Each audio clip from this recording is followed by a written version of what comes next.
ఈ సమాజంలో పాపము చేయలేను అంటూ వారు ఎవ్వరూనూ లేరు. అందరూ పాపం చేశారు. ఏదో ఒక పాపంలో ఇంకనూ జీవిస్తూనే ఉన్నారు.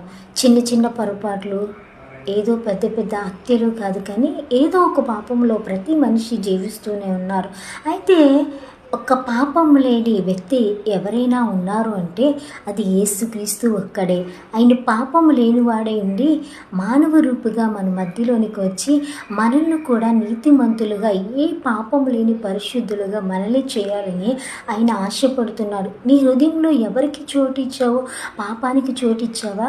లేకపోతే నీ హృదయంలో యేసుకు చోటు ఉందా? ఈ రాత్రి యేసయ్య మనల్ని పరిశీలించి మనల్ని అడుగుచున్నాడు. నీ హృదయంలో ఎవరికి చోటిచ్చావు? నీ ఇప్పుడు వరకు పాపం చేసి ఇప్పుడు వరకు నువ్వు దేవునికి దూరం అయిపోయావు, కానీ ఇక నుండి నీ హృదయంలో యేసయ్యకి చోటు ఇవ్వాలని ఆయన ఆశపడుతున్నాడు.